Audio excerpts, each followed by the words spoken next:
A ruthless president targeted his family's legacy. What she didn't know, he was a retired Navy vet, and his grandfather's secret would expose a $50 million scam and send her to prison. Imagine this, a tranquil Tuesday morning just after dawn, when a chilling sight unfolded outside my kitchen window. There was Victoria Sterling, the new HOA president, with 2 board members and a sheriff's deputy. Advancing on my family's dock, a bone-deep creak echoed from the old planks as they approached my late Grandpa George's cherished 1985 cabin cruiser. Victoria, with a smirk, waved a paper like a weapon, a demand to remove my boat, that eyesore within 72 hours or face a staggering $500 daily fine. Little did she know she had just declared war on Mark Williams, a retired Navy engineer who'd inherited far more than just a boat. What would you do if a power-hungry HOA tried to steal your family's very soul? I'm Mark Williams, 52, a former Navy engineer, and apparently the thorn in Victoria's side since she swept into our quiet Lakeview community 3 years ago, bringing her big city ambition and an even bigger attitude. Our community, nestled 90 minutes west of Denver, was once a hidden gem. My Grandpa George, a carpenter with a stubborn spirit, bought what locals called worthless swampland back in 1982 for a mere $8,000, a sum Victoria probably blew on a month of Botox. He spent 2 summers building our cabin and dock by hand, crafting a place where cedar planks still smelled like Christmas morning.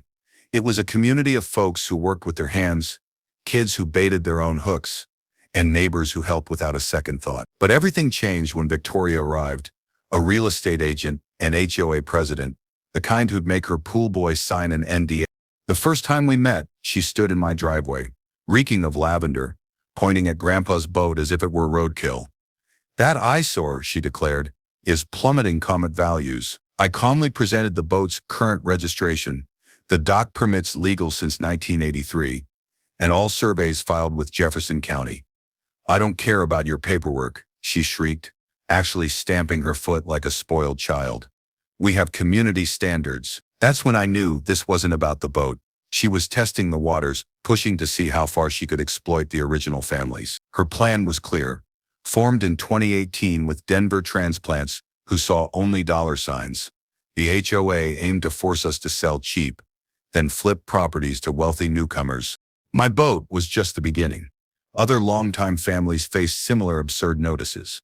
The Millers for their vegetable garden, the Thompsons for their kids' tire swing. But Victoria gravely underestimated the Navy veteran. "We don't break, we dig in.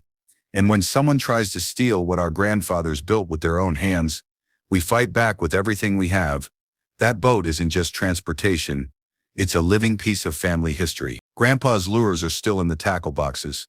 His fishing vest still smells of marine diesel and old leather, a scent far more honest than Victoria's perfume. She filed her first formal complaint on a Tuesday. By Friday, I was crumbling that cheap paper, watching her intimidation tactics disintegrate. She was just getting started, and so was I. The real question wasn't if she could move my boat, but what would happen when she discovered what she was really trying to steal. A week later, Victoria made her first calculated move, an emergency HOA board meeting, timed for working families to miss, filling the room with her retired Denver cronies. I walked in, still in my work cloak, smelling of honest sweat from fixing Mrs. Albright's dock. The community center reeked of expensive cologne and entitlement as Victoria, radiating confidence, began her presentation, a community beautification initiative, demanding annual $500 boat inspections, costly restorations for older vessels, and a new $2,000 annual watercraft assessment. Essentially, pay 10 grand or get out. Newer residents nodded like automatons while the original families sat in stunned silence. Victoria touted Aspen, and Vale's property value increases. But I had been doing my own research. For a week, I'd immersed myself in dusty records at the Jefferson County Courthouse, a place smelling of forgotten dreams. My Navy training taught me that intelligence wins battles. And what I found made me smile for the first time. Victoria's voting scheme had a fatal flaw. Colorado law required 67% of all homeowners, not just attendees, for new fees. Her meeting barely had 30 people in a 47-home community. Simple math, apparently beyond her real estate license. The real bombshell? The HOA's 2018 incorporation documents were missing signatures from 8 original homesteads, including mine. Those weren't suggestions, they were legal requirements that turned her entire power putrid into a house of cards. I waited until she finished, then stood up. The fluorescent lights hummed like angry hornets. "Miss Sterling," I began, "I have a question about your legal authority." Her smile flickered. "The HOA board has full discretionary power, Mr. Williams." "Actually, you don't." I pulled out a thick folder. "Your 2018 incorporation is invalid. You lack required signatures, as mandated by state statutes." The room fell silent, save for the buzzing light and the sound of Victoria's world splintering. Her slick Denver lawyer frantically whispered, flipping papers like a man on a sinking ship. "Furthermore," I continued, relishing her face turning tomato red, "the original homesteads have perpetual waterfront access rights predating your organization by That's when Victoria went nuclear. "Mr. Williams," she hissed, her voice sharp enough to cut glass, "I've received multiple complaints about your aggressive behavior. Your military background concerns residents who fear for their safety." The accusation hit like a physical blow. Me? Aggressive? I'd helped half these people move furniture, fixed their plumbing, taught their kids to fish, but I saw the subtle poison take hold in the newer residents' eyes. Maybe the veteran was unstable, dangerous. In fact, Victoria pressed, sensing blood, "I'll be filing a formal harassment complaint with the sheriff's office. We have documentation of you intimidating neighbors." Brilliant, evil. She twisted my research into stalking, my legal questions into threats, turning me into the aggressor, herself into the protecting angel. Later, Officer David Miller, whose family had lived here as long as mine, caught me in the parking lot. "Watch yourself, Mark," he said, gravel crunching under our boots. "Victoria's got connections downtown, political friends." Driving home, a note under my wiper, "Check the lake deed. Not everything is what it seems." A friend. The game was just heating up. That anonymous note burned in my pocket for 3 days. Checking the lake deed felt like opening Pandora's box. Once you look, blissful ignorance is gone. Victoria wasted no time. Within 48 hours, she escalated like a wildfire. She formed the Lakeview Improvement Committee with a $50,000 budget funded by new residents eager for HOA revenge. Then came the private security boats, patrolling the lake like we were a drug operation. 2 men in matching polos, circling my dock, taking notes. Then the signs appeared: "No unauthorized watercraft. Violators will be prosecuted." Impressive legal language, zero actual authority. She bet most wouldn't know the difference. I followed the tip and drove to the state archives in Denver. The building smelled of old paper and government coffee. The clerk, who looked like she'd been there since Colorado achieved statehood, pulled out folders thick as phone books. Original land surveys from Nobody's requested those in 15 years. Buried in that dust was a bombshell.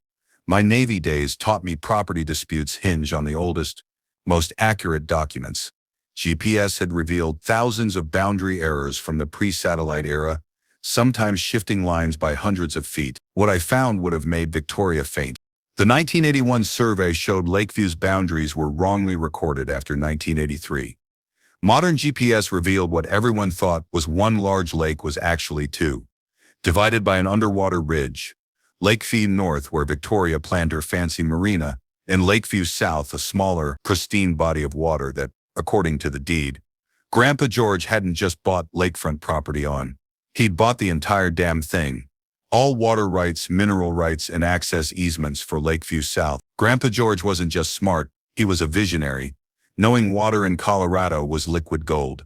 But Victoria was too busy playing dictator to research. Her security escalated again. Surveillance cameras popped up overnight, pointing at my dock. The $500 daily fines officially began, delivered with bill collector persistence and twice the venom. Then came her biggest mistake, spreading rumors I was a mentally unstable veteran, plotting violence. The whisper campaign was subtle but effective. Concerned comments at the grocery store, worried conversations at the gas station, always framed as caring about safety. I consulted a sharp water rights attorney through the Veterans Legal Aid Program. She explained Colorado's prior appropriation doctrine. First in time, first in right. The attorney confirmed what the archives revealed. I owned the lake bed, the water column, and every recreational usage right for the entire southern section of Lakeview. That night on Grandpa's dock, listening to the gentle lapping of my water, I smelled diesel. Victoria's security boats were leaking fuel into waters they had no right to patrol, violating my property rights and environmental laws. The crunch of gravel interrupted my thoughts. Unmarked cars had been driving by hourly, red laser dots dancing on the lake. Victoria thought she was tightening the noose. She had no idea she was walking into a trap 40 years in the making. Victoria's next move confirmed she'd lost her mind. On a peaceful Saturday morning during my nephew's birthday barbecue, a process server showed up with a restraining order, claiming I'd threatened her. 12 family members, including 3 kids under 10, watched as Uncle Mark, was served legal papers while burgers burned. The server, barely old enough to shave, stammered about me staying 500 feet away. My 8-year-old niece asked, "Why is that man arresting you, Uncle Mark?" Maximum humiliation. Perfectly choreographed malice. My blood pressure spiked, but if Victoria thought she could embarrass me into submission, she underestimated what decades of military bureaucracy teaches you about patience and methodical planning. While she called Denver TV stations about the troubled veteran terrorizing a peaceful community, I was quietly building my case. Every harassment incident was photographed, time-stamped, GPS coordinated, every conversation recorded, legal in Colorado, every witness statement notarized. Judges love organized evidence, not angry stories. A professional land survey revealed Victoria's marina dreams were even more impossible. My property line extended 50 feet into the larger lake, meaning every single dock on the North Shore was partially on my land. Her smear campaign intensified. She created a Facebook group, Concerned Lakeview Residents, posting cropped photos of my deteriorating boat and condemned cabin. HOA vigilantes in matching visors patrolled like suburban Gestapo. This relentless psychological warfare was designed to break me, but Victoria made one critical error. She approached my neighbor, Ethan Reed, a 78-year-old retired teacher, thinking he'd be easy to manipulate. That woman offered me $200,000 for my cabin. Ethan told me over coffee. County assessor values it at 7. Smart buyers offering triple market value always know something the seller doesn't. Usually oil, minerals, or a development plan. Victoria wasn't generous, she was trying to steal generational wealth. The harassment escalated to sabotage. My mailbox was vandalized 3 times in a week, once stuffed with dog waste. Then someone contaminated my boat's fuel tank with sugar, causing $1,200 in ending damage. The mechanic shook his head. "Seen this before. Sugar don't dissolve in gasoline. Just turns everything into expensive syrup." Anonymous calls to the VA triggered wellness checks. Professional, humiliating, creating a paper trail for Victoria's dangerous veteran narrative. But Victoria's biggest mistake was scheduling an emergency community meeting for Labor Day weekend. A final vote on watercraft removal. She wanted a confrontation, betting I'd cave or do something stupid. Acrid smoke from a controlled burn. Time to ruin my barbecue, mingled with sticky residue from flyers taped to my truck. The constant drone of security boats replaced birdsong. As I peeled off the flyers, I realized she'd given me the perfect opportunity. She wanted a showdown? Fine. Time to show her what happens when you corner a Navy veteran who'd spent 3 months building an airtight case. The phone call that changed everything came from my attorney. "Mark, you need to sit down for this. We ran a background check on Victoria Sterling. She's not just a real estate agent, she's a developer." My coffee mug stopped midair. "What do you mean?" "Mountain Vista Properties, that's her company. She has purchase agreements signed for 12 lakefront homes, contingent on community improvements. This whole HOA harassment campaign, it's a business plan." The pieces clicked. She hadn't moved here for the scenery. She was executing a sophisticated property theft scheme. I'd been foolish to think it was just about my boat. Her investors are a Denver development group with a $50 million budget for something called Lakeview Resort and Marina. My attorney continued. They plan to buy out original families at depressed prices, then develop luxury condos with a private yacht club charging $500,000 membership fees. I'd seen this playbook in the Navy. Developers circling military bases like vultures, targeting vulnerable families, pressuring panic sales, then flipping for massive profits. Legal barely, but it destroyed communities. Here's the part that'll really make you angry, she added. Victoria needs your boat gone because it proves original homeowners have legitimate water rights. If people see you using the lake freely, it undermines her narrative about exclusive access for the resort. But the real bombshell. Mark, did you know your grandfather's deed includes perpetual easement rights across what's now the main community road? I nearly dropped the phone. What does that mean? It means Victoria's entire development is impossible without your permission. Every truck, every crew, every future resort guest would cross your land to reach the marina.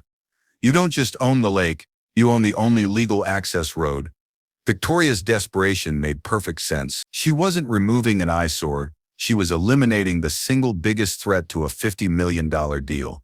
Grandpa George's $8,000 swampland purchase had accidentally checkmated a scheme 40 years in the making. There's more, my attorney said, satisfaction in her voice. Lakeview South is critical wildlife habitat for Colorado River cutthroat trout. Your grandfather signed a conservation easement in 1984 that blocks any commercial development forever. Federal environmental laws trump local schemes every time. Victoria could build her marina over my dead body, but she'd have to get past the Endangered Species Act first, a battle costing millions and decades. Then, Victoria's lawyer made the call I expected. A $500,000 cash offer for a quiet sale, with veiled threats of unfortunate accidents for stubborn homeowners.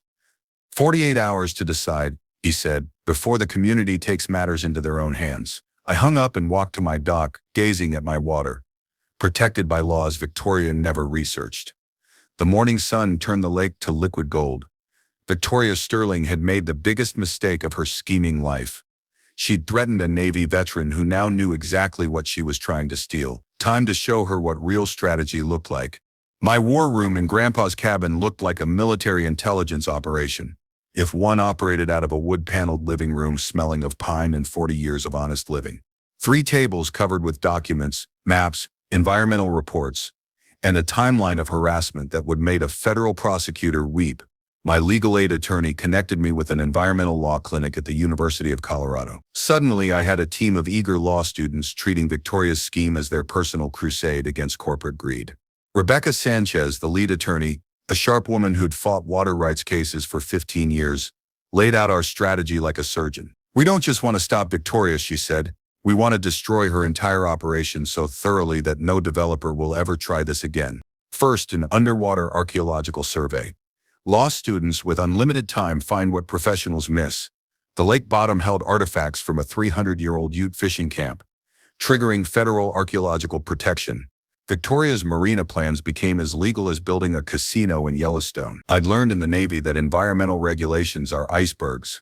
The visible part is nothing compared to what's hidden. One call to the State Historical Preservation Office brought archaeologists who confirmed the find. Lakeview South was now protected under the National Historic Preservation Act. Ethan Reed, my neighbor, was more than friendly. He'd organized community resistance since before Victoria was born. Within a week, he formed the Original Families Coalition. 7 households proving Victoria's systematic harassment. I've been teaching kids for 40 years, Ethan said, adjusting his glasses. You learn to spot bullies early, and the best way to stop them is to make them face consequences in front of everyone they're trying to impress. Officer David Miller quietly provided something invaluable: police report numbers, every false complaint Victoria filed, every harassment allegation, every wellness check she triggered, was documented, showing a clear pattern of abuse. Law enforcement gets suspicious when the same person files reports weekly. Our media strategy came together like a jigsaw puzzle. Rebecca had connections with Denver Post environmental reporters who specialized in David versus Goliath stories. Victoria's scheme had all the elements of a Pulitzer-winning investigation: environmental destruction, veteran harassment, corporate greed, federal law violations. Local newspapers live for stories like this, Rebecca exclaimed, highlighting a legal brief. It's everything readers love to hate. Technical documentation revealed the scope of Victoria's environmental crimes. My water quality tests showed her security boats leaked enough fuel to violate the Clean Water Act in 17 ways. Each patrol creating petroleum contamination, triggering $25,000 daily EPA penalties. I discovered citizens could request EPA violation records via FOIA, My search showed Lakeview had 0 violations until Victoria's boats began patrols, creating a timeline environmental prosecutors would adore. GPS proved her orange warning signs were on federal conservation land, making her unauthorized watercraft campaign an illegal occupation. The irony was beautiful. She threatened me with trespassing while committing federal crimes daily for 3 months. Financial warfare required different weapons. My attorney calculated damages that made my eyes water: $50,000 in harassment, $2.5 million in lost property value, plus 6-figure cleanup costs. Victoria's Mountain Vista properties would face lawsuits that would make her $50 million fund vanish. My favorite, the Colorado Real Estate Commission complaint. Agents lose licenses for undisclosed conflicts. Victoria negotiated home purchases while harassing the same homeowners. Professional ethics violations that would end her career. My evidence compilation filled 3 banker's boxes, 84/7 photos, 23 hours of audio, financial records proving her company pre-purchased development permits before she even moved here. As I organized the final folders, breathing in the scent of fresh ink, I felt the weight of business cards from new allies, attorneys, environmental groups, reporters, federal agents. The trap was set. Now, to wait. Victoria's desperation hit a new peak as her Labor Day deadline neared. Desperate people make stupid mistakes, and Victoria was about to make enough to fill a federal indictment. The first sign, 3:00 a.m. Tuesday. My new infrared security cameras caught 3 figures dumping motor oil near my dock. Clear as day, Victoria herself, with 2 HOA board members, pouring automotive waste into pristine lake water, dressed in dark clothing like suburban eco-terrorists. I'd installed those cameras after learning a hard lesson in the Navy. Always document everything when dealing with people who think rules don't apply. The system captured their faces and her BMW's license plate as they fled. By 6, I'd uploaded the footage to a secure server and sent copies to my attorney, Officer Miller, and the EPA's Environmental Crimes Hotline. What they recorded was enough to charge her with criminal environmental destruction. But Victoria wasn't done digging her grave. That same morning, she filed a false EPA report claiming I was polluting the lake. The irony was thick enough to spread on toast. She was accusing me of the very crime she'd just committed. The EPA inspector, a no-nonsense woman who'd investigated environmental crimes since before Victoria discovered mascara, took one look at my pristine boat records, then pointedly questioned the fresh oil slick that wasn't from my tank. "Sir," she said, kneeling with expensive equipment, "this petroleum signature doesn't match marine diesel. This is automotive motor oil, dumped recently." Victoria's political pressure escalated to totalitarian levels. She contacted county commissioners claiming I was dangerous, organized a petition for my psychiatric evaluation, and planted fake online reviews claiming my military service was dishonorable. Every move created more evidence. Fake reviews violated federal defamation laws. The evaluation demand was harassment. Commissioners grew suspicious. The collection agency Victoria hired to pursue HOA fines tried to place a lien on my property via a fraudulent HOA vote. You can't lien property not subject to HOA authority, creating a paper trail of intentional competent theft that would make prosecutors grin. My homeowner's insurance launched an investigation into the boat damage. Their fraud investigator, a former FBI agent, connected my case to similar incidents across Victoria's previous development projects in 3 other Colorado communities. "Mr. Williams," she said, "your situation isn't unique. Same developer, same tactics, same mysterious accidents." The harassment reached absurd levels. Supporters blocked my driveway, made hourly harassing calls, and posted my military records online, violating privacy laws. Each incident was documented, added to a growing racketeering file. But the most satisfying moment came when the Denver Post published the first article in its investigative series on HOA abuse. Veteran harassment scheme targets military families across Colorado. Victoria's public image crumbled faster than a house built on lake ice. Environmental groups provided documentation of similar schemes. TV news crews filmed around the lake like a nature documentary about corporate predators. The hum of drones mixed with flash powder, creating a crime scene atmosphere. My attorney filed a formal complaint with Colorado's Attorney General, detailing financial damages, medical bills from stress, and security expenses draining my Navy pension. The media investigation was an avalanche, and Victoria stood directly in its path, Her final desperate gambit proved she'd lost touch with reality. She hired a private investigator to dig up dirt on my military service, hoping for scandal. What she found instead was heroic documentation. A Navy Cross for saving 12 sailors, multiple environmental cleanup commendations, 22 years of exemplary service. But here Victoria's desperation turned criminal. She tried to bribe Officer Miller to file a false arrest warrant. The conversation happened at Miller's Hardware. She cornered him with $5,000 cash. "Just file a domestic disturbance report," she pleaded. Unaware Jim recorded her. "Say you received an anonymous tip about violent threats. We'll sort out the details later." Jim, a 15-year cop, recognized bribery. Recording it was mandatory. The FBI Environmental Crimes Unit opened their case, reviewing Victoria's pattern across Utah, Wyoming, and New Mexico, targeting veterans and fixed-income homeowners. What I thought was personal harassment was a federal criminal enterprise. Victoria's Denver investors pulled funding faster than tourists fleeing a wildfire once the FBI investigation became public. $50 million evaporated overnight. Victoria's house of cards collapsed with a dramatic flare. 2 HOA board members resigned, citing ethical concerns. Politicians speak for abandoning a sinking ship before the FBI reaches us. The whistleblower who brought down Victoria? Her own assistant, Olivia, who'd secretly documented illegal activities for months. Olivia provided recordings of Victoria admitting to environmental vandalism, fraud, and conspiracy. "She told me to frame you," Olivia testified in the deposition that would send Victoria to federal prison. "She wanted to plant evidence of fuel leaks, then call the EPA.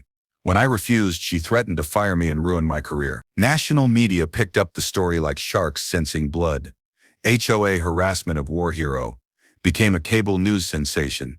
Environmental groups organized a Save Lakeview campaign. My GoFundMe for legal expenses raised $75,000 in 48 hours from people who'd suffered similar abuse.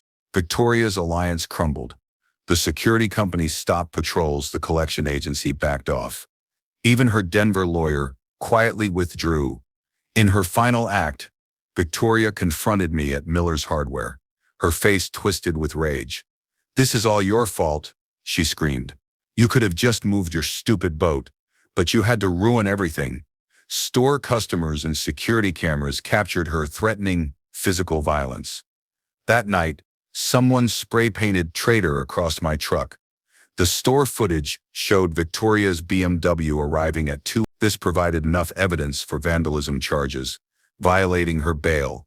As I called Officer Miller, breathing in the acrid fumes, I realized Victoria had given me the perfect setup for our final confrontation. She'd scheduled one last community vote to remove dangerous elements, planning to present falsified evidence.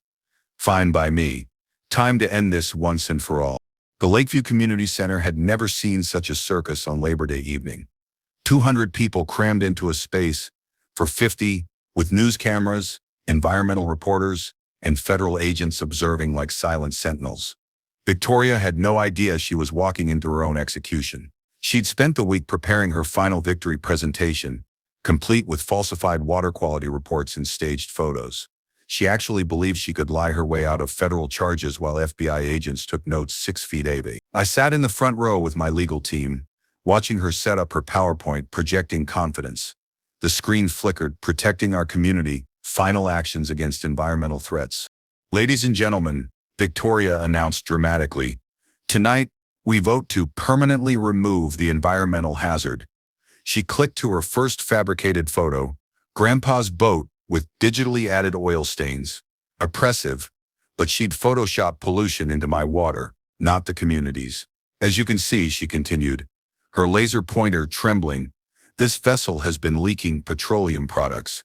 That's when I stood up. The room went silent, news cameras swiveling. "Ms. Sterling," I said, my voice carrying 22 years of Navy authority, "I have a question about your jurisdiction to regulate my property." Her laser pointer froze. "The HOA has full authority over community waters, Mr. Williams." "Actually, you don't." I connected my laptop, replacing her lies with legal truth. "Because those aren't community waters." The screen displayed Grandpa's original 1982 deed. Faded but true. "Ladies and gentlemen, meet the legal owner of Lakeview South, my grandfather George Williams, who purchased not just lakefront property, But the entire body of water you've been fighting about. Gasps echoed. Victoria's face went white as fresh snow as the implications hit her like a freight train. Furthermore, I continued, showing the survey results, your marina development would be built entirely on my private property, which explains your desperation to drive me away. The room erupted in confused chatter as people realized Victoria had tried to steal millions through an elaborate HOA scheme. News cameras captured her world collapsing in real time. That's impossible, Victoria shrieked, abandoning all composure. Those documents are fabricated by a veteran conspiracy. Officer Miller stepped forward, calm satisfaction on his face. Miss Sterling, you're under arrest for attempted bribery of a law enforcement officer, environmental crimes, and conspiracy to commit fraud. The clicking of handcuffs around Victoria's wrists was the most satisfying sound since my discharge. But the real mic drop came when the EPA agent stood up. Mountain Vista Properties is under federal investigation for environmental fraud, veteran harassment, and racketeering across 4 states. We found a pattern of targeting military families and fixed-income homeowners through systematic HOA abuse. The FBI agent served warrants for her financial records. Federal agencies had built a comprehensive case that would likely result in 5 to 10 years in prison. But my favorite moment was my final announcement. I'm offering to sell lake access easements to legitimate community members for $1 each, and I'm establishing the George Williams Memorial Wildlife Preserve to protect this lake forever. The standing ovation from original families and sympathetic new residents drowned out Victoria's screaming protests as news cameras filmed her perp walk. Her $50 million dreams evaporated, replaced by federal felony charges and permanent disgrace. Environmental groups declared Lakeview a model for conservation. The Denver Post reporter submitted her series for a Pulitzer Prize. Victoria Sterling had teched a fight with the wrong Navy veteran. Now the world watched her pay the price. Justice served, with a side of permanent humiliation. 6 months later, I'm on Grandpa's dock, watching the sunrise paint Lakeview in shades of gold and possibility, breathing air no longer reeking of diesel from harassment boats. The silence is broken only by the gentle lap of clean water and the occasional splash of a Colorado River cutthroat trout, the same endangered species that helped send Victoria to prison. Victoria Sterling pled guilty to 17 federal charges, receiving 18 months in prison plus $200,000. Her real estate license was revoked. Mountain Vista Properties dissolved. The harassment lawsuit I filed settled for $1.2 million. Funding peace of mind and something even better. The new HOA board, a mix of original families and reasonable new residents, operates with transparency and actual legal authority. Property values increased 40% after Lakeview became Colorado's first community-protected watershed, proving conservation is more profitable than destruction. I used the settlement money to restore Grandpa's cabin into a family retreat, honoring his memory and serving the community. The University of Colorado established a lake ecology research station, providing monitoring and hands-on experience for students. Lakeview now models conservation for 15 other communities. Grandpa George's $8,000 swampland investment became the cornerstone of a movement protecting thousands of acres from corporate predators. The Governor's Environmental Protection Award sits on my mantle, a reminder that honoring the past means protecting the future. Original families saw their property values soar. The Veteran Property Rights Legal Fund I established helps other victims fight HOA abuse. Victoria's downfall inspired Colorado's HOA Reform Act, requiring independent oversight and criminal penalties for intimidation. Her federal prosecution sent a clear message: targeting veterans carries serious consequences. The first annual Lakeview Conservation Festival attracted 2,000 visitors, celebrating community-led protection. Grandpa's boat, once Victoria's eyesore, is now the festival's centerpiece, a symbol of how ordinary people can defeat corporate schemes. Environmental festivals generate tourism revenue and educate visitors, proving nature protection is morally right and economically smart.